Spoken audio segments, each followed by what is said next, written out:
Alors, il va y avoir, on va réembrasser un peu tout ce qu'on s'est dit depuis ce matin. L'idée, c'est de voir l'impact des usages et comment les principaux concernés, à la fois agriculteurs, on est vraiment bien content de vous avoir, Olivier Chaloche, avec nous pour témoigner de votre situation, de vos difficultés, de vos enjeux. Nous allons aussi avoir la dimension de la fabrication de l'eau potable. C'est quand même comment vous êtes impacté à Haut-de-Paris. Frédéric Barrez également, merci d'être avec nous. Anne Guerrero, comment les entreprises sont impactées finalement par cet enjeu de la ressource en eau et comment vous réfléchissez à diminuer l'impact sur la ressource, tant en quantité qu'en qualité. Et puis avec vous, Delphine Allier du Berger, aussi hydrogéologue, on va un peu creuser cette histoire des nappes avec quelques exemples concrets et de voir la différence de réactivité notamment des nappes. On verra ça dans un deuxième temps. Olivier Chaloche, alors depuis ce matin on parle des usages agricoles en particulier et de l'irrigation très importante aussi en France. Et vous, merci Florence, parce que d'avoir réussi à déjà vous faire venir, parce que vous êtes impacté par la sécheresse, mais en ce moment c'est plutôt la pluie qui perturbe vos récoltes et vous êtes extrêmement occupé dans vos champs pour arriver à faire quelque chose de cette récolte cette année. Expliquez-nous déjà votre profil, votre particularité. Vous êtes en bio, vous irriguez, et donc ça déjà, moi c'est bio et irrigation, j'étais pas sûre de savoir que ça allait ensemble, donc vous allez nous expliquer. Et de quelle exploitation déjà parle-t-on ? Vous m'entendez? Donc, bonjour à tous. Déjà, avant de vous répondre, j'ai envie de vous remercier de nous avoir invités, que la production agricole soit à cette table ronde aujourd'hui, parce que avec tout ce que j'ai entendu ce matin, j'ai appris encore beaucoup de choses, mais ce que je peux vous dire, et vous le savez tous, c'est que nous sommes certainement la profession la plus impactée aujourd'hui par le dérèglement climatique. Et je voulais le dire parce que je pense que depuis les 10 dernières années, notre métier devient quand même très compliqué. Voilà, on pourra y revenir après. Après, moi, je peux me présenter rapidement. Donc, moi, je m'appelle Olivier Chaloche. Je viens du département du Loiret, en région Centre-Val de Loire. Je suis installé avec mon fils et ma compagne et 2 salariés sur une ferme de 240 hectares en grande culture bio.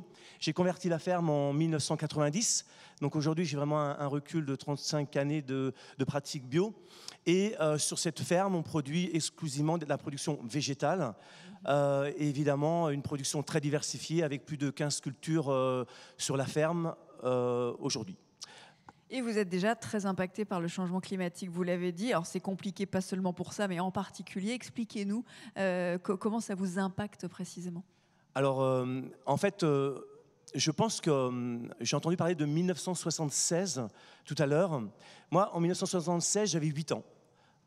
Et en 1976, j'ai vu mes parents quasiment vendre la ferme parce qu'ils ont été impactés de façon très violente sur la ferme. En tant qu'enfant, moi j'ai vécu ça comme un traumatisme, je peux vraiment dire ça comme un traumatisme. Et finalement, 77 arrivé derrière, ça a été une année très humide. Parce qu'en fait, le climat, c'est ça, c'est jamais régulier, c'est très sec, c'est très humide. Et en fait, notre métier, vous savez, un paysan est jamais content, il dit toujours il fait trop sec ou c'est trop humide. Donc en fait, on vit au quotidien avec le climat. Donc forcément, ça nous impacte. Et quand il fait, c'est le temps qui ne change pas qui nous inquiète.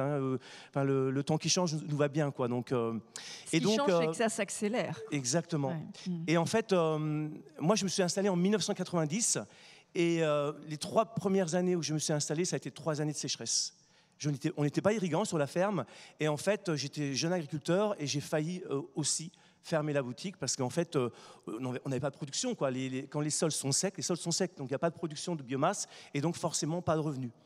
Et donc, on a eu après 96, parce que toutes les années de sécheresse, je peux vous les énumérer. Quand on prend l'année de sécheresse sur une ferme, c'est pas de production, c'est pas de revenus. Donc forcément, c'est très impactant.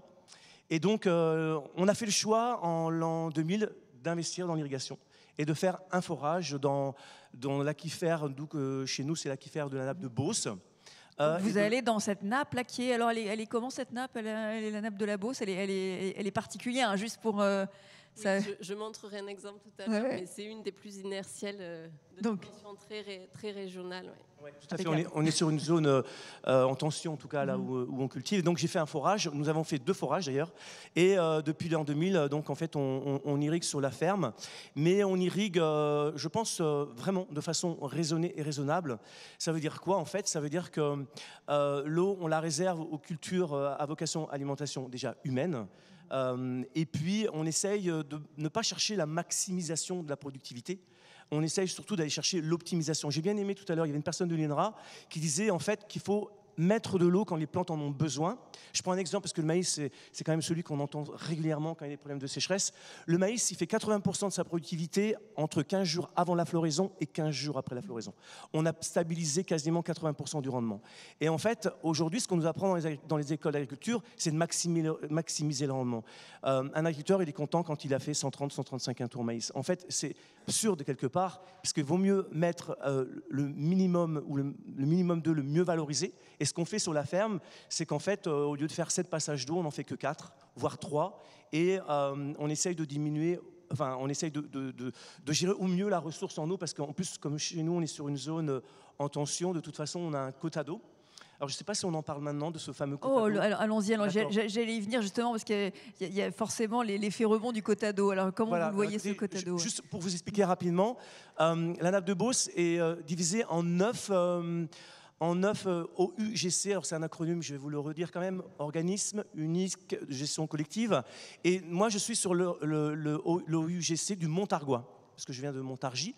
Et l'OUGC de Montargois, avec ce que vous avez expliqué tout à l'heure, monsieur la BRGM, on a des piézoélectriques et en fonction du niveau de la nappe, on a un quota d'eau qui nous est attribué. Et sur ce, chaque année. Hein, chaque année. Et sur ce bassin, il y a eu une concertation et on a, pour les agriculteurs, réservé 20 millions de mètres cubes pour l'irrigation. D'accord? Donc ces 20 millions de mètres cubes ont été répartis sur 176 irrigants. Moi, je suis un des 176 irrigants. Et j'ai un quota de 150 000 mètres cubes. Et vous avez le même, juste pour bien comprendre, vous avez le même quota exactement que quelqu'un qui a une pratique d'irrigation moins vertueuse que la vôtre? Tout à fait. Ça, c'est pas complètement juste. Bah non, mais vous savez, le monde est injuste, on le sait ça. Donc du coup, sur la ferme, on a un quota de 150 000 mètres cubes. Et en fonction du niveau de la nappe, on a un coefficient d'attribution. Et vous savez, là en ce moment, on n'est plus en sécheresse, hein, puisque aujourd'hui, on est en excès d'eau en ce moment.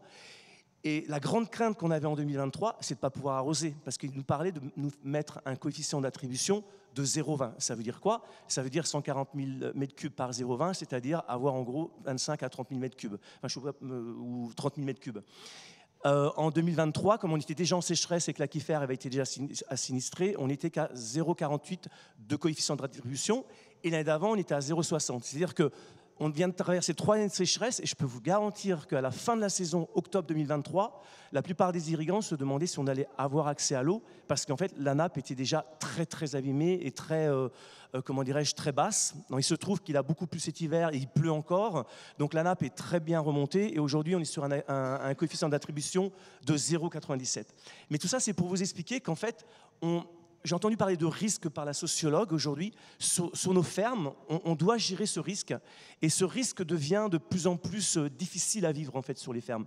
Parce qu'on ne sait finalement jamais ce qui va nous arriver l'année suivante avec cette variabilité climatique qui est de plus en plus forte. Vous pouvez vous adapter en fonction le quota arrive et vous avez différents types de cultures, vous avez un panel de cultures. Alors Florence parlait du sorgho ce matin.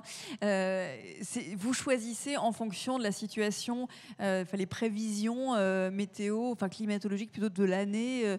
Comment vous faites pour gérer les différents types de cultures en fonction de la ressource en eau disponible? Alors c'est là que c'est très compliqué parce qu'en fait nos assolements on les prévoit à l'automne et donc vu cet aquifère qui était très bas, on avait décidé de faire pas de maïs, peu de soja. On fait beaucoup de soja aussi sur la ferme.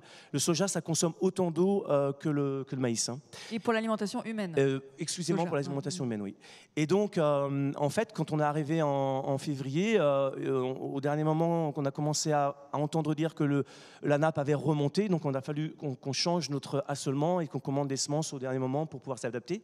Et ça, en fait, c'est compliqué, en fait, parce qu'un assolement, je ne sais pas si tout le monde connaît la définition de l'assolement. Hein.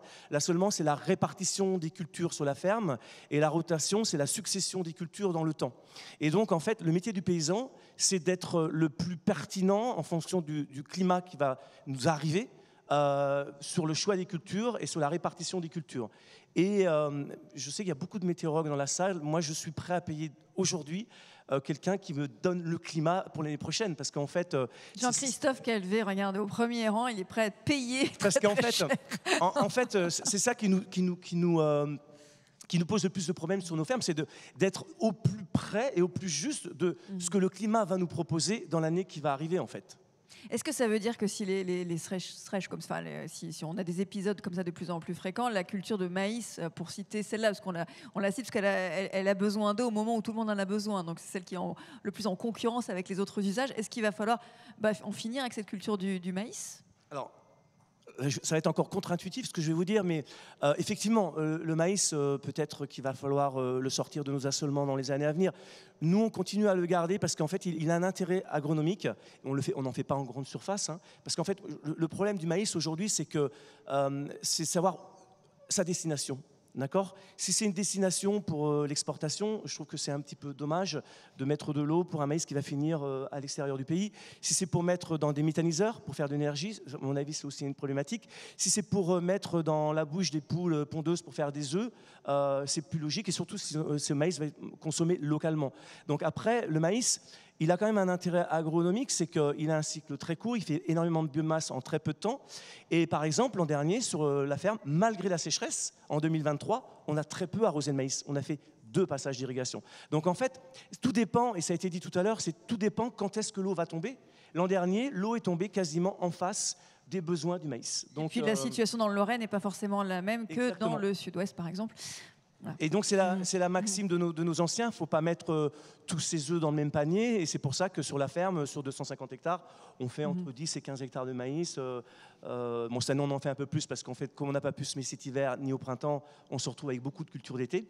Mais voilà, ce que je répète, hein, c'est vraiment le métier du paysan, c'est d'être au plus près de ce que le climat, et d'être intuitif et de savoir semer à peu près tout ce qui va se passer. En fait, ce qui se passe en bio aussi, c'est comme on a une rotation très diversifiée, on sème le vivant toute l'année, du mois de janvier au mois de janvier. Ce qui fait que si vous suivez bien le raisonnement, si je sème en janvier, si je sème en février, enfin toute l'année, eh bien forcément, il y aura des cultures qui vont être en phase avec le climat. Forcément, il y en aura d'autres qui ne seront pas en phase avec le climat. Et voilà, c'est pas. Et le sol n'est jamais nu, comme disait Isabelle Cousin. Il faut toujours garder un couvert. Alors, si j'ai encore une petite minute par rapport au sol nu, ça pour moi, ça c'est vraiment les politiques agricoles aujourd'hui ne financent pas assez la couverture des sols. Moi, sur la ferme, sur 250 hectares, on a 40 hectares de luzerne. La luzerne, on pourrait dire le sainfoin, on pourrait dire le mélilot, enfin toutes ces légumineuses qui ont un intérêt écosystémique absolument majeur. Une luzerne, moi j'ai une luzerne depuis 2 ans, elle a quasiment pas pris d'eau pendant la production. Et pourtant, dès que les pluies reviennent, c'est comme en Afrique, il paraît, quand il pleut, tout reverdit. Et bien, la luzerne, c'est pareil. Dès qu'elle prend un peu d'eau, elle repart. Et donc, c'est très important dans des rotations agricoles de mettre de ces cultures fourragères qui ont quasiment disparu, mais qui malheureusement ne sont pas financées, par la politique agricole commune. Donc, en résumé, on peut irriguer et être en bio si on le fait de façon correcte et si c'est pour alimenter des êtres humains, par exemple, ou de façon très, très locale des animaux. Il faut changer les cultures, s'adapter, mais c'est quand même très stressant, j'ai l'impression. Oui, en tout cas, moi je dis toujours, j'adore ce métier parce qu'on travaille avec le vivant et on travaille avec la nature. Mais quand on avait une réunion d'agriculteurs la semaine dernière avec des collègues qui sont aussi bien arbos, éleveurs, viticulteurs, et le point commun qu'on avait tous, c'est qu'aujourd'hui, on est assez résilient sur des fermes bio. Je parle d'une réunion d'agriculteurs bio. Hein. Et pour autant, j'avais jamais vu autant de stress et de... on peut le dire, de mal-être de nos collègues, parce qu'en fait, comme je vous disais, comme le climat change très vite, et ben là en ce moment on peut pas aller dans les champs par exemple, donc c'est quand même très stressant de pas pouvoir travailler dans ces champs. À ce moment-là de l'année, oui. Comment ? À ce moment-là de l'année, c'est Je peux vous donner un exemple. Vous savez, on fait des stocks de fourrage. Je prends la parole d'un éleveur. Les éleveurs font des stocks de fourrage pour affourager après les périodes de sécheresse, donc en septembre ou en octobre. Et bien là, en fait, les éleveurs font exactement le contraire. Leur stock de fourrage, ils sont en train de donner aux bêtes bêtes, parce que les bêtes ne peuvent pas sortir dehors, car les sols sont trop humides, et si les bêtes sortaient, elles abîmeraient les sols et les prairies.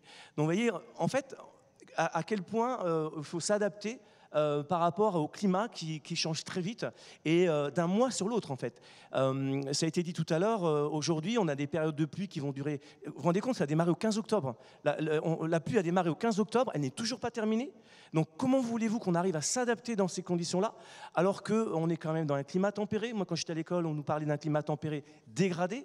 Et en fait, aujourd'hui, on est vraiment dans un climat dégradé, c'est-à-dire qu'on peut très bien avoir 4 mois de sécheresse.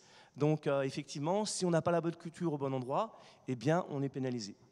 Merci beaucoup pour ce témoignage extrêmement précieux d'avoir pris ce temps pour sortir de votre champ. Merci beaucoup. Frédéric Varèse, vous êtes responsable, on va parler eau de Paris et eau tout court, eau potable. Là aussi, pareil, n'appuyez sur rien, le micro est censé fonctionner dès l'instant où vous le rapprochez. Vous êtes responsable du pôle hydrogéologie d'eau de Paris au sein du service de protection de la ressource de la biodiversité. L'approvisionnement en eau potable de Paris bénéficie d'une situation assez confortable pour faire face aux épisodes de sécheresse par rapport à d'autres bassins, ce qui ne vous empêche pas tout de même d'anticiper les impacts du changement climatique sur la ressource en eau. Expliquez-nous, alors, déjà pour quelles raisons la ville de Paris bénéficie de cette situation peut-être un peu privilégiée, avec, on va voir sur la carte là, qui va suivre comment cela s'organise. Et vous êtes également sous le feu de l'actualité entre les JO, le fait de se baigner, Anne Hidalgo l'a rappelé ce matin, dans la Seine, et en plus des projets qui perturbent un petit peu en ce moment voilà, la qualité de l'eau dans la région. Vous allez nous expliquer tout ça et déjà voilà, les particularités de votre bassin. Oui, donc bonjour à tous d'abord. Alors je ne sais pas si vous voyez la... Je vais récupérer la télécommande, ça va être plus simple. D'accord, voilà. Ce sera plus simple en fait pour expliquer. Voilà, merci beaucoup. Voilà. Donc sur cette diapo, vous avez donc le schéma d'alimentation donc de la ville de Paris, qui est assez complexe. Voilà, donc comme vous pouvez le constater, en fait, la ville de Paris donc est alimentée à 50% par des eaux de surface via 2 prises d'eau. Donc une prise d'eau sur la Marne à Joinville et une prise d'eau sur la Seine à Orly. Et puis un peu plus d'une centaine de points de captage en eau souterraine, que l'on va chercher à parfois plus de 100 km autour de Paris, donc via un réseau d'aqueducs qui est en grande partie hérité donc, des travaux de Jeanne Belgrand au XXe siècle, au 19e siècle.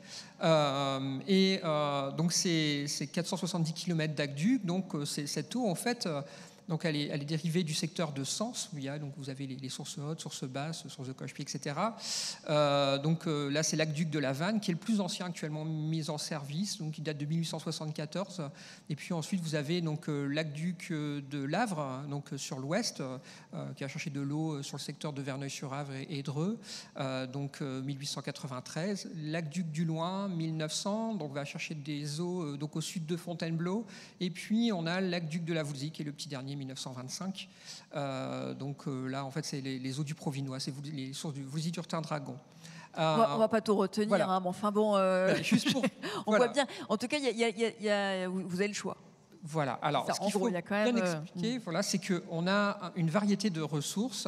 Et alors, en termes hydrogéologiques, d'un point de vue, on a des sources qui sont karstiques, des sources qui sont avec un comportement inertiel. On a notamment, par exemple, les sources de Nemours qui sont dans la nappe de Beauce.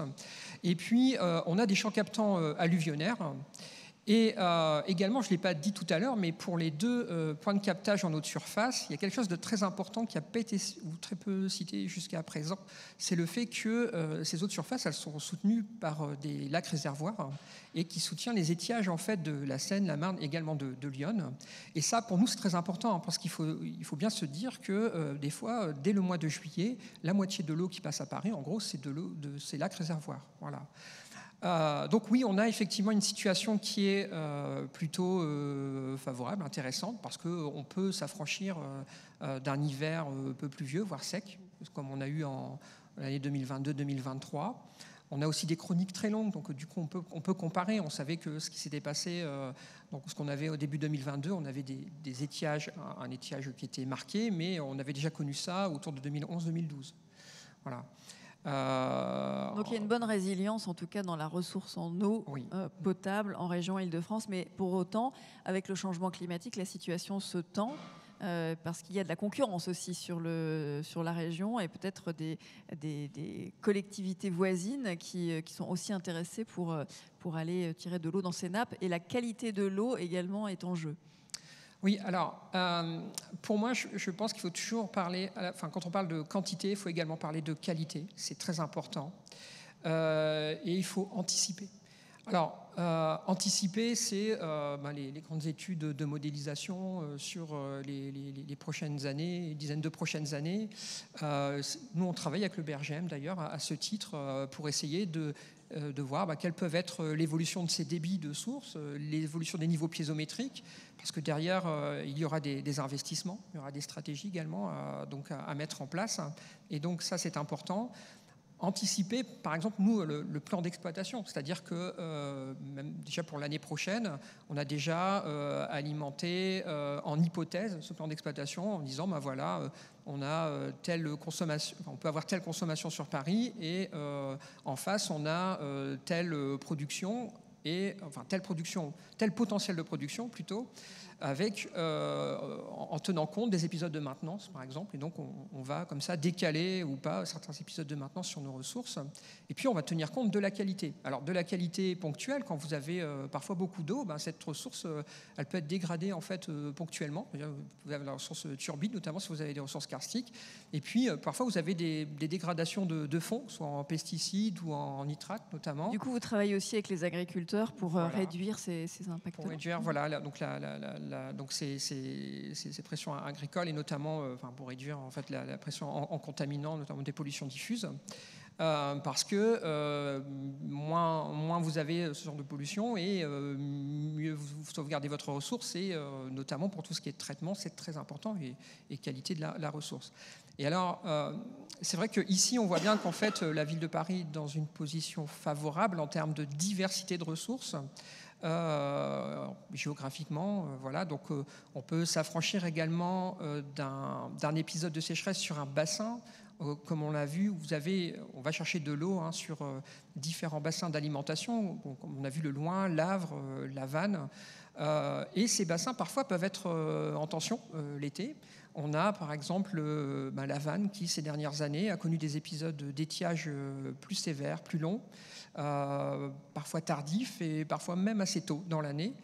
Et donc nous, en fait, on se doit de restituer 10%. Alors, quand on est sous le seuil d'alerte, on se doit de restituer 10% de nos capacités de production localement, et sous le seuil d'alerte renforcé, 30% pour soutenir les étiages de ces cours d'eau. Voilà. Donc, il y a à la fois les aspects quantitatifs, et puis les aspects qualité qui peuvent aussi intervenir. On voit bien qu'il y a certaines collectivités qui abandonnent des captages, et on peut avoir des concentrations, on pourrait avoir à l'avenir des concentrations en France de collectivités où on va chercher l'eau en fait dans les meilleures masses d'eau. Voilà. Comment vous vous adaptez déjà à cette pression sur la ressource? Alors, il y a tout le travail sur les bassins pour protéger, justement, en termes de qualité, et qui peut être... Est-ce que la sécheresse va finalement concentrer les polluants? Est-ce qu'il y a cet aspect-là aussi? Il y a moins d'eau, donc plus de polluants. Enfin, je ne sais pas, j'imagine bien, mais... Alors, il y a déjà eu une partie de la réponse qui avait été donnée tout à l'heure. Effectivement, lorsque vous avez moins d'eau, vous pouvez avoir des concentrations plus importantes en contaminants, notamment, je pense, en eau de surface, mais en eau souterraine, ce qui peut jouer. Des fois, vous avez un peu une situation un peu particulière, c'est-à-dire que quand il fait sec, vous avez cette impression que la qualité de l'eau s'améliore, par exemple, pour les nitrates. En fait, c'est juste qu'ils sont en train de se stocker, et que dès que vous avez à nouveau du lessivage après une forte pluie, vous avez une dégradation, c'est-à-dire que là, vous avez une augmentation des concentrations en nitrate.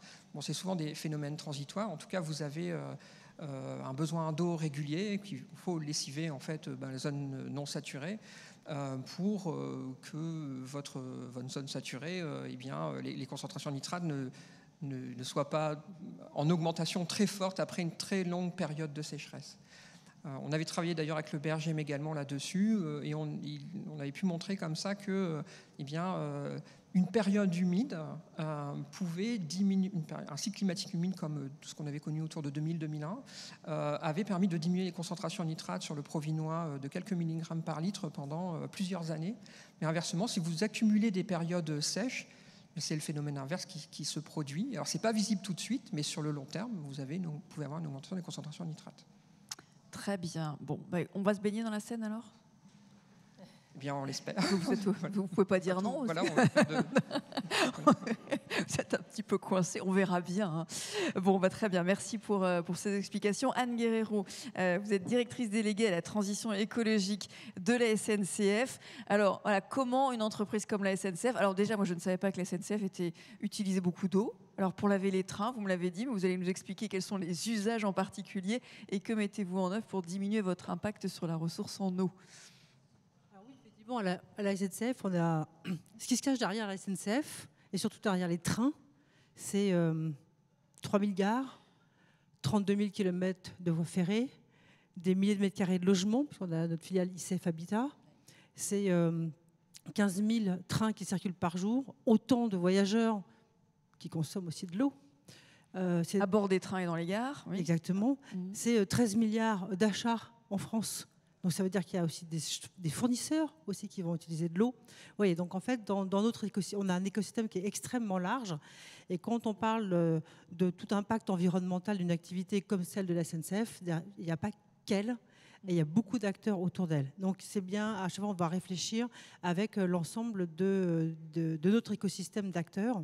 Donc il y a tous ces usages, des espaces verts. Donc vous tous, voilà, c'est ça.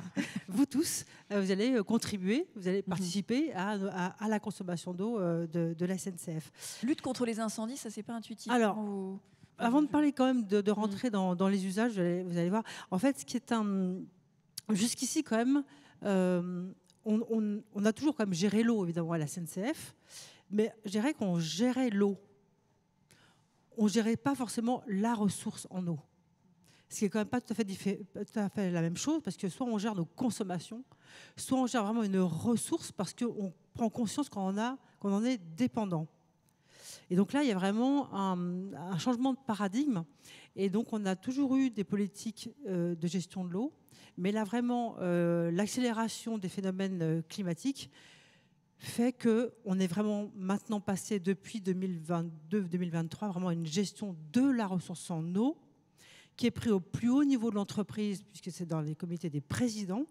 Ça fait partie, c'est un des volets de notre stratégie d'adaptation au changement climatique. Voilà. Donc il y a vraiment tout un processus qui s'est mis en place, une organisation qui fait qu'on va avoir un management vraiment de la ressource en eau beaucoup plus robuste, même s'il existait déjà, mais beaucoup plus.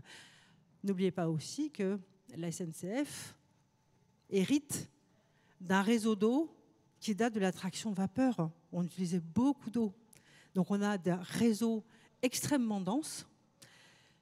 Et pour tout vous avouer, parce que je pense qu'on est là pour ça, et il y a d'autres personnes qui ont avoué d'autres choses, voilà, il y a des consommations qu'on ne connaît pas très bien, des réseaux dont on ne sait plus très bien où ils aboutissent, parce qu'on n'a plus les cartographies, en plus, ce n'était pas la même société. Vous voyez. Donc en fait, il faut qu'on arrive à gérer. Donc il y a déjà tout un diagnostic quand même avant. Voilà. Et donc, dans les usages de l'eau, donc je commence par là parce que c'est important. On a mis la maintenance et le nettoyage des rames, des trains. Donc, quand on parle de maintenance, c'est aller nettoyer les pièces détachées de façon à assurer la sécurité des circulations. Donc ça, c'est indispensable. C'est pas uniquement laver, on y viendra après. C'est pas l'esthétique, ça, c'est vraiment... C'est la partie industrielle de la SNCF, c'est l'entretien et les travaux des voies. Là aussi, on est dans la partie industrielle de la SNCF. Il y a l'entretien des espaces verts et le nettoyage, notamment des véhicules de service. L'air de rien, parfois ça consomme beaucoup.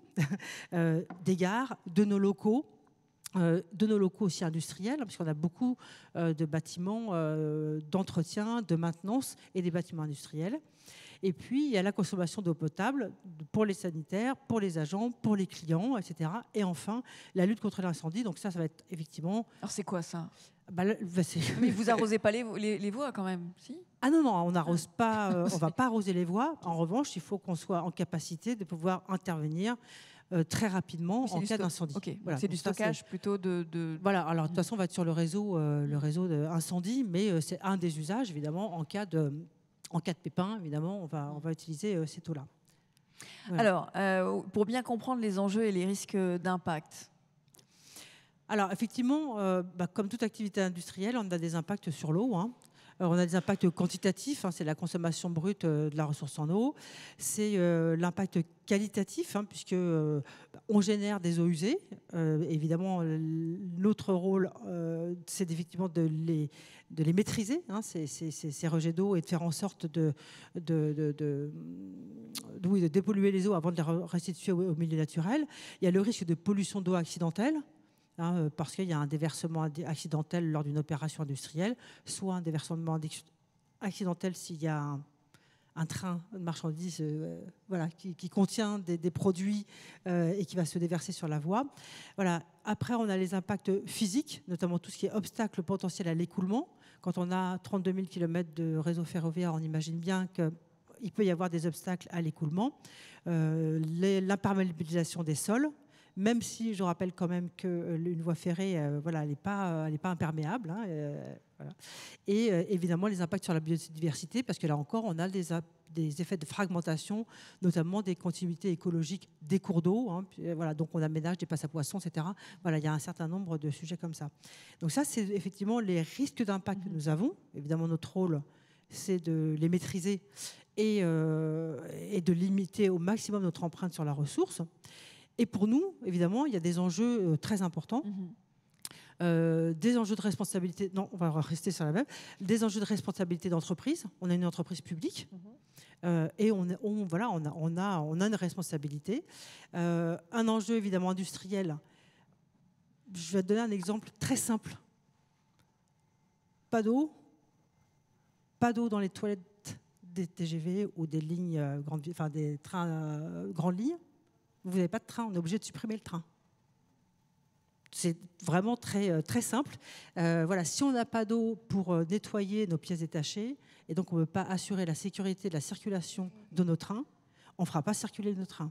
Si on a des travaux, et Dieu sait si on fait beaucoup de travaux, justement pour pouvoir contribuer à l'atténuation des émissions de CO2, on a beaucoup de travaux pour rendre le réseau ferroviaire plus performant. Si on n'a pas d'eau, on ne peut pas faire de travaux. Bon, en tout cas, certains travaux. Voilà, donc tout ça, c'est des enjeux importants. Évidemment, on a des enjeux d'image, puisque évidemment, il faut absolument limiter tout défaut de rejet d'eau. Évidemment, en termes d'image, ce ne sera pas très bon. Mais aussi, dans nos usages, il y a des conflits d'usage. Il est hors de question que la SNCF utilise de l'eau en pleine période de sécheresse, alors qu'effectivement, on a nos amis agriculteurs à côté qui vont être à la peine et qui ne vont pas pouvoir... Donc, il va falloir faire des choix. Et donc, c'est d'où l'importance de travailler en système et mutuellement. Pour terminer le panorama, avant de voir comment vous... Voilà. Et après, il y a effectivement... Alors, j'ai appelé ça financier. Je n'ai pas été jusqu'à la socio-économie parce qu'en fait, c'est assez difficile en fait, aujourd'hui. Donc, en fait, j'ai mis un point d'interrogation sur les millions de mètres cubes. En fait, on pense qu'on utilise à peu près 5,2 millions de mètres cubes d'eau potable par an. Mais en fait, on n'en est pas si sûr. On sait qu'à minima, on consomme ça parce qu'on a des factures. On voit le montant de la facture en bas, voilà. Mais voilà, on a peut-être d'autres sources de consommation qu'on n'a pas complètement, des compteurs qui appartiennent à plusieurs personnes. Voilà. Donc en fait, on a vraiment un problème de données comme beaucoup d'entreprises. Voilà. Donc c'est pour ça que je mets plutôt des points d'interrogation. Et alors après, évidemment, dans les enjeux financiers, en fait, on s'aperçoit que les enjeux financiers directs, ils sont assez faibles. Parce que même si on diminue notre consommation, qui est un devoir, évidemment, et une responsabilité d'entreprise, si on baisse d'1 million de mètres cubes, la facture, ça ne va pas faire un effet bœuf sur la facture de la SNCF en global. Donc, on n'a pas de signal prix, contrairement à l'énergie. Donc, la priorité, c'est déjà d'en connaître un peu plus sur... Il faut qu'on en connaisse un peu plus, mais dans tous les cas, ce n'est pas l'impact financier direct sur la facture. C'est plutôt les impacts indirects, c'est-à-dire les investissements qu'on doit faire pour mettre en conformité notre réseau d'eau, c'est tous les aménagements pour restaurer les continuités écologiques, c'est tout ça. Donc là, on est en train de bâtir les trajectoires, on est en train de le faire. Et puis, il y a un autre impact indirect, c'est la perte de chiffre d'affaires, parce que si on ne peut pas faire circuler les trains, on n'a pas de péage, voilà, les gens n'utilisent pas nos trains, donc on a un impact sur notre chiffre d'affaires. Donc c'est plutôt ça, c'est la discontinuité d'activité qui a contribué peut-être à faire prendre conscience au plus haut niveau de l'entreprise, que ce serait bien de s'intéresser aussi à ce sujet-là. J'imagine que ce n'était pas forcément intuitif au démarrage. Mais alors justement, qu'est-ce que vous allez mettre très concrètement en place pour... alors, une fois que vous allez récolter toutes les données nécessaires pour savoir où vous en êtes, quel plan d'attaque? Alors, on ne va pas attendre d'avoir récolté toutes les données. Non, bien compris. Quand même. Voilà. Parce qu'on a quand même, dès l'été 2023, mis en place un plan de sobriété eau, justement dans le cadre qui était proposé par Ecodo. Donc on a mis en place ce plan de sobriété. Et puis, on a un certain nombre d'actions. Alors, contrairement à l'énergie, c'est très paradoxal en fait. On est dans des paradigmes très différents. L'énergie, d'un seul coup, il y avait un signal prix extrêmement fort, mais finalement, l'impact CO2, etc., on ne le sent pas très bien. Voilà. L'eau, on n'a pas de signal prix. Non, par contre, tout le monde est concerné. Et tout de suite, on est concerné dans notre chair, et donc il y a une réaction immédiate. Donc c'est pour ça qu'en fait, il y a une mobilisation très forte, immédiate, à la fois des présidents, mais sur toute la chaîne d'acteurs à la SNCF. Et moi, j'étais assez impressionnée qu'en 2 mois, on sorte un plan de sobriété de l'eau, alors qu'en général, on met du temps pour sortir des plans à la SNCF. Donc, voilà. Et donc, sur des grosses boîtes comme celle-là. Voilà. Et alors après, on a des multiples actions. Quelques-unes emblématiques, peut-être? Alors, on en a quelques-unes emblématiques. Beaucoup d'entre vous utilisent la gare de Lyon, ou sont passés à la gare de Lyon. En dessous, vous ne savez pas qu'en fait, il y a une immense piscine, qui est en fait une piscine de récupération d'eau pluviale, qui ne date pas d'hier, hein, d'ailleurs, depuis une dizaine d'années. Et en fait, on récupère toutes les eaux pluviales des grandes verrières de la gare de Lyon. Elles sont stockées dans cette piscine, elles sont évidemment traitées, et après, on les réutilise pour nettoyer les locaux, hein, la gare, pour l'usage des sanitaires des agents, pour les espaces verts à l'extérieur. Voilà. Après, on parlait d'optimisation. Moi, j'aime beaucoup ce mot aussi, l'optimisation, parce que c'est travailler différemment nos usages. On a des robots laveurs de nos pièces détachées. Encore nos pièces détachées. Ben ouais, on touche la production, là. C'est-à-dire qu'en fait, on va aller chercher de l'optimisation de l'usage de l'eau, alors qu'on est en train de travailler sur de lavage de pièces de sécurité de nos trains. Ah, donc on va vraiment jusqu'au bout. On s'aperçoit maintenant qu'on a les robots laveurs, on peut beaucoup plus cibler en fait l'aspersion de l'eau. Grâce à ça, on consomme 2 fois moins d'eau par robot. Voilà, donc ça a été installé, testé l'année dernière. Dans l'optimisation, pareil pour maintenant on utilise on réemploie notre ballast, les cailloux qu'il y a sur la voie ferrée. Voilà. Donc plutôt que de le revendre, etc., maintenant on a des techniques pour le réemployer sur d'autres voies ou sur les mêmes voies au moment des travaux. Pour le réutiliser, on est obligé de le laver. Ah oui, parce qu'il y a beaucoup de fils, il y a beaucoup etc. Et puis pour qu'ils gardent les mêmes caractéristiques géométriques, il faut qu'ils soient toujours assez anguleux et surtout assez rugueux pour qu'ils tiennent. Donc on va le nettoyer. Et bien là c'est pareil, on a en fait un système en circuit fermé, c'est-à-dire qu'en fait on va laver le ballast, on récupère l'eau qu'on traite et qu'on va réutiliser après pour relaver encore le ballast. Voilà. Après, on a effectivement des sources d'économie d'eau dans le lavage extérieur des trains. Ça, on est peut-être obligé d'avoir... Oui, ça l'été, quand il y a pénurie d'eau, on est obligé quand il y a pénurie d'eau, est-ce qu'on est obligé de laver les trains et qu'ils soient hyper brillants, etc. Alors c'est vrai que pour notre image et pour l'image de nos autorités organisatrices, parce que là, on n'est pas tout seul. Voilà. Est-ce qu'il faut absolument avoir un train qui brille et où on voit tous les logos? Voilà. Donc, est-ce qu'on peut espacer? Voilà. Il y a aussi parce que ça, c'est aussi important, c'est la réorganisation.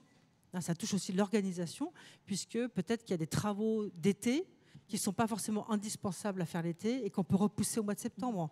Ou un petit peu repoussé parce que en prévoyance justement de pénurie d'eau. Voilà, donc il y a beaucoup de solutions qui sont soit industrielles, soit organisationnelles.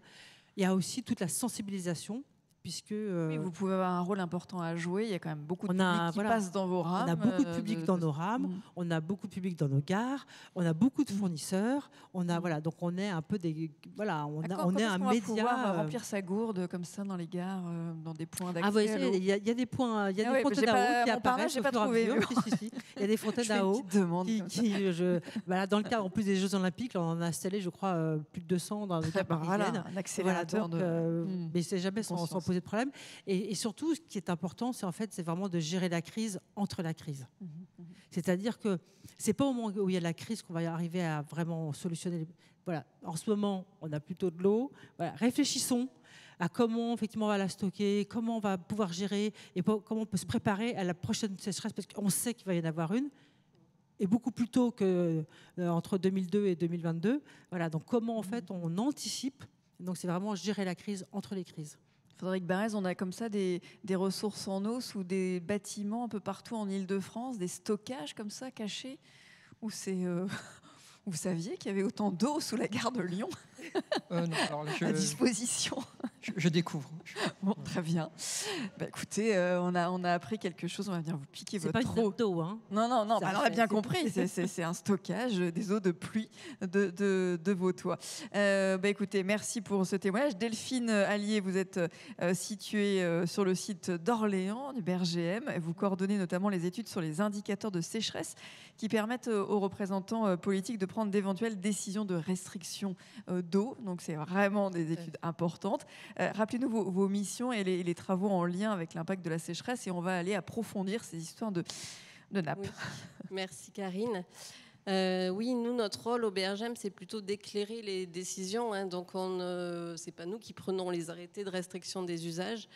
Par contre, on essaie d'apporter des indicateurs qui soient vraiment représentatifs de la ressource, de sa dynamique et qui peuvent aussi leur permettre d'anticiper au maximum ces mesures qui doivent être progressives et avec des tas de facteurs de solidarité amont-aval, de multi-ressources, etc.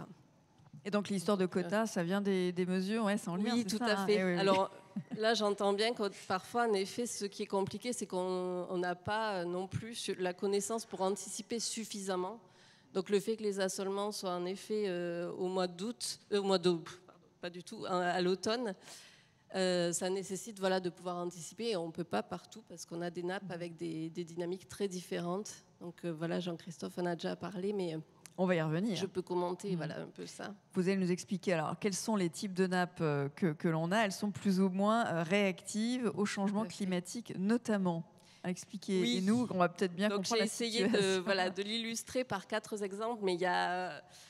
il y a environ 6500 aquifères en France, donc on aurait pu mettre 6500 petits graphiques comme cela, mais bon... donc c'est la carte hydrogéologique de la France qui montre, Jean-Christophe en a parlé, la diversité de systèmes aquifères, donc les formations géologiques qui contiennent les eaux souterraines. On a une grosse diversité en France, mais avec des dynamiques très différentes. Donc on peut partir de la nappe la plus réactive, là, qui est au sud-est de la France, dans les alluvions de la Durance. Où on voit là sur les petits graphiques, c'est les fluctuations du niveau de la nappe qu'on suit, donc pas de temps horaire ou journalier. Donc réactive, c'est-à-dire qu'elle se vide et elle se remplit aussi vite. Donc voilà, là, si vous voyez dans le petit graphique en bas à droite, on voit en fait un peu comme un débit de rivière, c'est-à-dire c'est assez réactif à la pluie. Dès qu'il pleut, on voit une augmentation du niveau de la nappe, et quand on a un déficit de pluie, il baisse. Et en plus, sur cette nappe alluviale, elle est très en lien aussi avec la rivière. Donc si la rivière est soutenue, ça va aussi contribuer à l'augmentation du niveau de la nappe. Par contre, quand on va en effet baisser, ça peut aussi avoir des effets sur le débit de la rivière. Donc on a ce côté, sur ces nappes-là, par exemple, il faudra avoir une gestion vraiment très globale et intégrer bien sûr cours d'eau et nappes dans la même... dans cette démarche globale. Si je continue sur des nappes réactives, on a aussi donc là c'est cap à l'ouest, on va aller en Bretagne sur le socle du massif armoricain, où on a là aussi des réserves, des nappes qui sont assez réactives, un peu moins on le voit que les alluvions de la Durance, là, mais où on distingue un peu chaque année une période où le niveau de la nappe va s'élever pendant donc la période de recharge des nappes qui habituellement commence en automne et puis s'arrête au printemps. Et puis ensuite, la nappe se vidange pendant la période estivale. Et ça, c'est chaque année différent. On a des périodes où finalement la période de recharge va être très courte et il va y avoir très peu de... La phase de montée comme ça sera très courte et on ne va pas monter très haut, qui peuvent être suivies ensuite d'une phase de vidange, par contre très importante, très longue. Mais on va dire que chaque année, on remet un peu les choses à zéro et tout va dépendre de la pluie et du climat. Bon, il y a aussi l'occupation du sol, etc., qui rentre en jeu. Est-ce que là où c'est bleu, ça veut dire qu'il y a plus de résilience si on prélève, est-ce qu'il y a une meilleure résilience là où c'est bleu? Enfin, en gros, est-ce que c'est là où on peut irriguer et les autres endroits, c'est plus compliqué? Alors, en effet, les nappes de socle ou les nappes alluviales, elles vont être assez peu résilientes à des phénomènes de sécheresse comme ça, de sécheresse météo de plus d'un mois, 2 mois, 3 mois. Et donc, le niveau va très rapidement descendre, alors que les deux autres nappes que j'ai illustrées sont des nappes qu'on a nommées inertielles là, depuis le début, pour lesquelles il y a cet effet tampon. C'est-à-dire que même s'il y a un déficit de pluie, la nappe va mettre vraiment plus de temps à descendre. Donc, elle va continuer à alimenter les cours d'eau, par exemple, qui l'accompagnent. Il y aura cette phase comme ça de tampon, d'inertie. Donc, au départ, elles seront plus résilientes, en effet. Par contre, si on a une succession d'années sèches, comme on commence à l'apercevoir, et comme on pourra l'avoir dans les années futures, au bout d'un moment, elles vont quand même avoir atteint des niveaux bas et elles vont mettre, très longtemps à remonter. Voilà, c'est pas un épisode de quelques semaines de pluie qui va permettre de recharger ces nappes-là. Donc là, dans les deux exemples, il y a la craie du Séno-Turonien. Alors pourquoi c'est aussi inertiel? C'est que cette nappe-là, elle couvre quasiment l'entièreté du bassin Artois-Picardie. Donc on est sur des surfaces très importantes. C'est très poreux, c'est très perméable.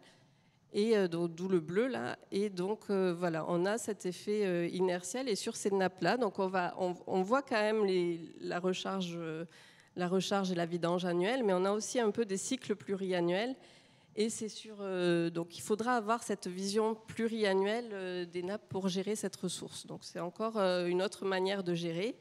Et puis, j'ai mis aussi la nappe des calcaires de Beauce dans l'illustration, qui est un peu notre le top de nappes inertielles qu'on a.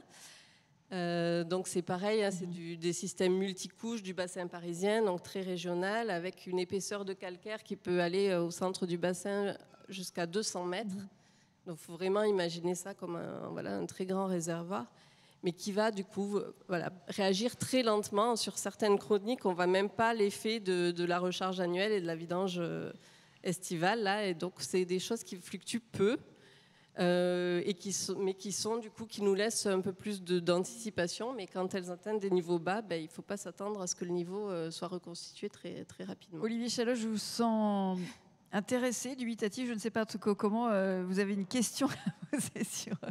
Non, mais en fait, je crois que le propos est clair, là, c'est qu'on est sur un aquifère qui réagit pas si vite que ça, quoi. Donc, je pense que du coup, collectivement, nous les agriculteurs, on a une vraie responsabilité par rapport à la ressource qui est là, quoi. Donc, voilà. C'est un constat. Non, mais vous voulez continuer ? Non, c'est bon. Okay.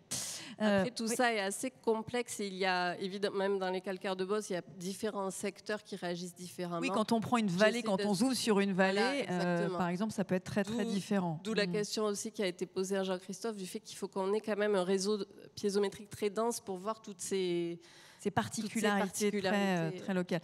On avance pour laisser un peu le temps aux questions, peut-être avec un autre exemple d'intrusion saline. On en a aussi parlé. Alors, très concrètement, ça aussi, c'est un risque en bord de mer. Oui, on parlait de qualité des eaux, mais il y a cette problématique d'intrusion saline dont a parlé aussi Jean-Christophe, mais que je voulais illustrer concrètement par l'aquifère du Gapeau. Donc, on est à l'ouest de Toulon, sur lequel ce risque il a été vraiment constaté entre 2003 et 2009, qui étaient aussi des années avec du déficit pluviométrique. On a un forage, c'est un champ captant qui s'appelle le Père éternel, là, sur lequel on a vu la progression du biseau salé, et du coup, c'est venu contaminer ce champ captant qui était utilisé pour l'eau potable, ce qui fait qu'on a dû vraiment arrêter les prélèvements et donc mettre en place des solutions d'adaptation, parce que voilà, une fois que l'eau est contaminée, il faut faut du temps pour voir. Donc on peut passer à la diapo suivante pour que je vous montre les solutions. Alors il y en a, mais du coup c'est coûteux et c'est long, hein, mais de toute façon, une des premières choses, c'est de surveiller cette avancée du biseau salé. Donc là, il y a eu la mise en place de plusieurs piézomètres qui permettent d'alerter quand la conductivité, donc qui est le paramètre qui permet de savoir que le biseau salé avance. Donc d'alerter et de prendre les mesures nécessaires de restriction des prélèvements. Souvent, l'intrusion saline, c'est vraiment lié au prélèvement aussi. Donc les arrêter à temps avant que ce soit trop tard. Avant que ce soit trop tard. Et là, il y a carrément aussi un dispositif de recharge maîtrisée des aquifères qui a été mis en place. Donc on installe des bassins. Là, les bassins sont remplis avec l'eau d'un fleuve côtier qui est à côté. Et ça a permis en effet d'éloigner ce risque de biseau salé et d'avoir une gestion un peu plus, plus active et qui permet d'anticiper. Peut-être un mot de conclusion sur les pistes à explorer encore. Est-ce que vous avez encore... S'il y a un message à faire passer, c'est que vraiment, il n'y a pas de solution clé en main pour tous les territoires. C'est extrêmement différent. Voilà. Donc c'est extrêmement différent. La complexité. Ouais. Voilà, il y a une complexité à la fois des systèmes aquifères, de la géologie, mais aussi des interactions haute surface ou souterraines avec les zones humides, Donc, toujours prendre en compte la globalité du cycle de l'eau et de l'hydrosystème. Souvent, c'est plutôt un panel de solutions qui doivent être mis en place. Oui, on a compris avec Soria qu'il n'y a pas de solution simple. A priori, c'est pas une bonne... Je rejoins tout à fait. Voilà, en général, c'est plutôt inquiétant quand on nous présente quelque chose, on va faire comme ça et ça va aller très très bien. Merci beaucoup. Est-ce que vous avez une dernière réaction avant de passer la parole à la salle ? Des questions à poser directement à Delphine Allier pour en savoir plus. Allez, je vous passe la parole à vous. C'est le temps d'échange de cette session 3. Récupère un micro. Alors, qui souhaite... Oui, je sentais bien. Allez-y. Merci pour ces échanges.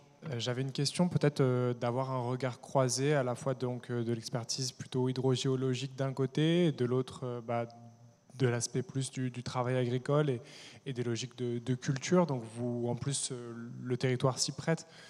Justement, j'aimerais avoir peut-être vos deux points de vue, vos deux regards en tant qu'agriculteur, la manière dont la participation, donc depuis peut-être plus de 10 ans, en tout cas depuis que les OIGC ont été mis en place, donc c'est la LEMA de 2006, je ne sais pas quand est-ce que l'OIGC a été mis en place dans votre cas, mais peut-être retracer justement la manière dont ces processus se sont installés, dans la manière dont vous l'avez vécu, vous, en tant qu'agriculteur, et peut-être, du coup, plutôt qu'hydrogéologue, la manière aussi dont vous avez travaillé, peut-être avec les acteurs, pour à la fois mieux comprendre la nappe et fixer des seuils qui soient, et des logiques qui soient acceptées aussi pour les agriculteurs. Question large qui pourrait faire l'objet d'un ouvrage entier. Olivier, Delphine Allier. En fait, ça dépend des agriculteurs. Il y a des agriculteurs qui ont accepté de toute façon, ils n'avaient pas le choix de toute façon. Mais ce que je veux dire par là, c'est que je pense que, moi, ce qui a vraiment changé, c'est quand on a mis un compteur sur les forages. Et donc, on en parlait tout à l'heure, je crois, avec les Pyrénées-Orientales, où on comptabilisait pas encore l'eau, etc.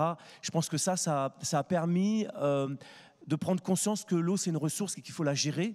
Et ça fait évoluer, en tout cas, les consciences de certains agriculteurs qui pensaient encore que c'était open bar et qu'il n'y avait jamais de limite, quoi. Donc ça a quand même amené une réflexion.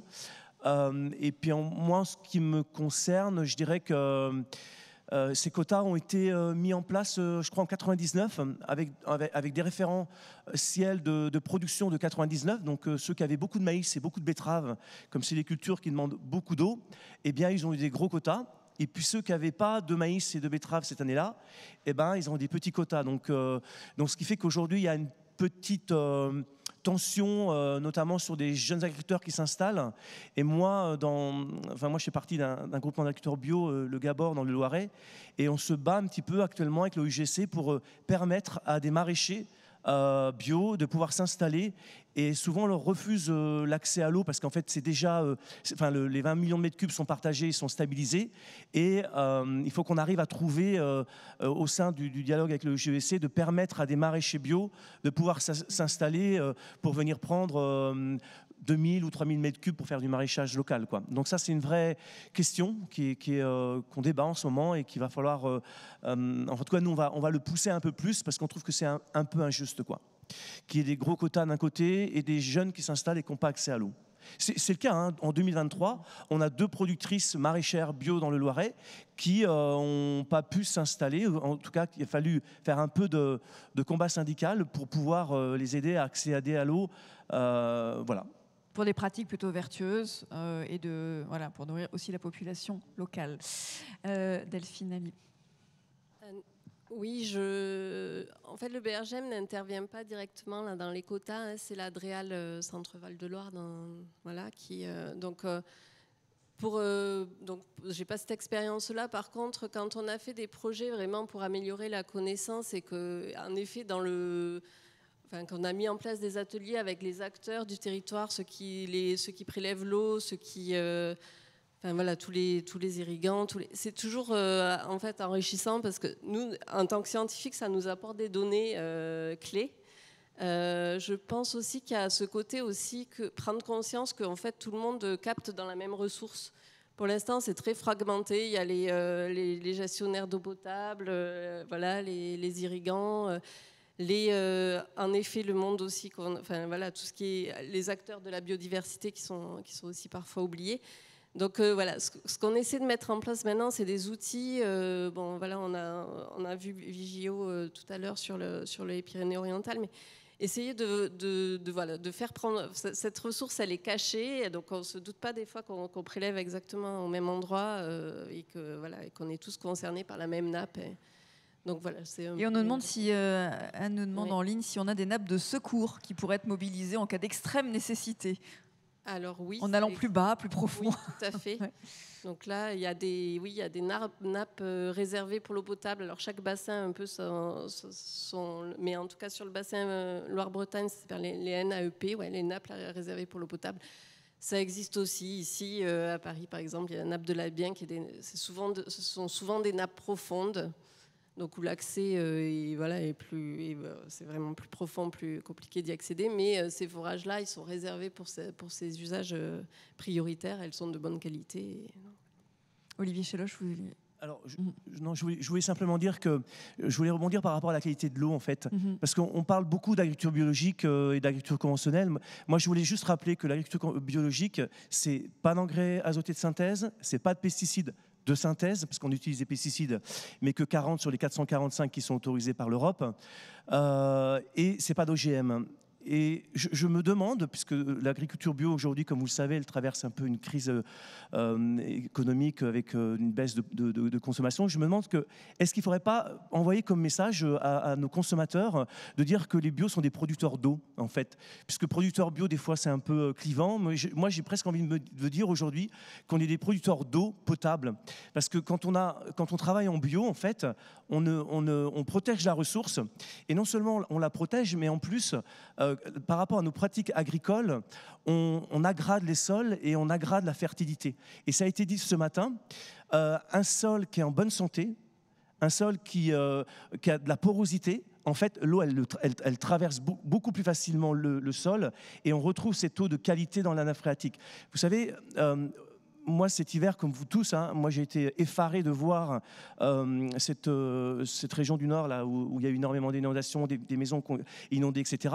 Et ce qu'on a peu dit, et je pense qu'il faut quand même le dire, c'est que c'est vraiment lié aussi à des modes de production agricole au nord de la France, notamment les patatiers. Alors peut-être que je ne vais pas me faire des copains aujourd'hui, mais qui ont des pratiques où le sol est quand même...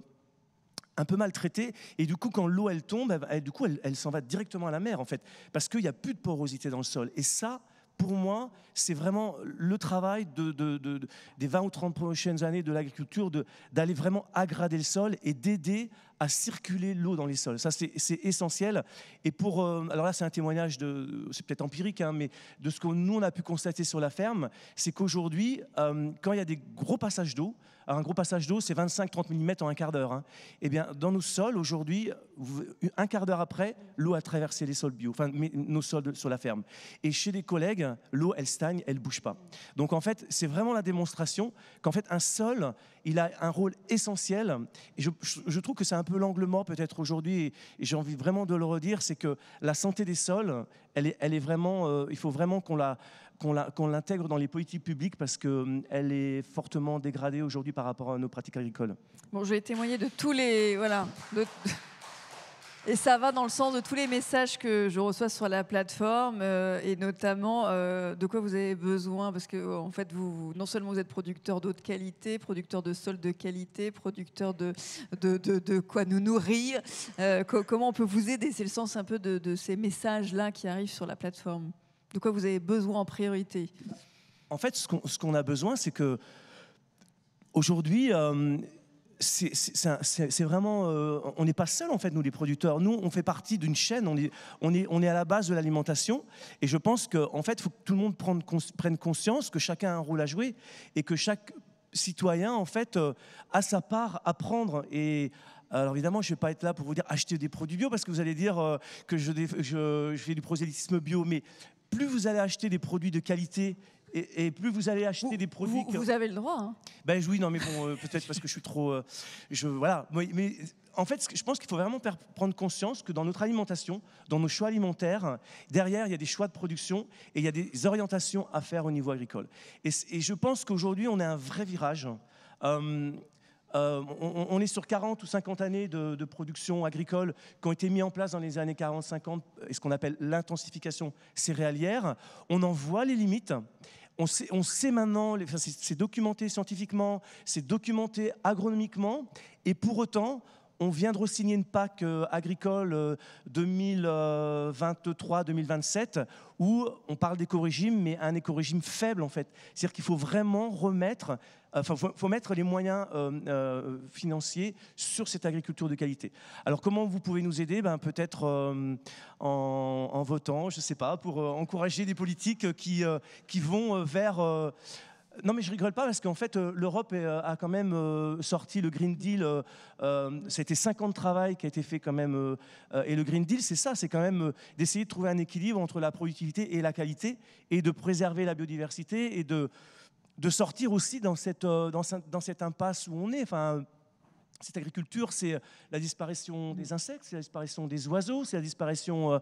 donc il va bien falloir à un moment donné qu'on prenne conscience que le mode agricole tel qu'on l'a construit, il a des limites. Donc il faut qu'on le réforme. Et c'est tout à fait sérieux. Oui, c'est d'actualité en tout cas. Voilà, donc voilà, comment vous pouvez nous aider? Que chacun fasse passer cette idée que l'agriculture, en fait on dit l'agriculture bio, mais à mon avis c'est l'agriculture conventionnelle qui dysfonctionne aujourd'hui. L'agriculture bio, on devrait l'appeler l'agriculture. L'agriculture bio, elle ne fait que de respecter les cycles naturels. On est entouré de cycles naturels. Je peux vous assurer qu'en étant tous les jours auprès de la nature, on le voit le cycle de l'eau, on le voit le cycle des insectes, on le voit le cycle des oiseaux. Et tout ça, il faut le protéger. Vous savez, chez nous, on a mis des bandes enherbées, ce qu'on appelle la jachère, mais en tout cas des bandes enherbées où on n'intervient pas au niveau agricole. Et moi, je dis que c'est des espaces où on laisse... je vais être un peu trivial, mais où on fout la paix à la nature. C'est-à-dire qu'on ne va pas mettre la charrue, on ne va pas mettre des plantes. Et bien dans ces zones-là, il y a une zone qu'on n'a pas touchée depuis 30 ans. Et bien, quand on fait venir des naturalistes, on retrouve des insectes qui ont disparu, on retrouve des orchidées qui ont disparu, on retrouve des fourmis qui ont disparu. Donc en fait, il faut vraiment marier en fait, la production avec la biodiversité et le respect des écosystèmes. Voilà. Eh bien, merci beaucoup. On va conclure avec vous. Ça me paraît très bien. Merci.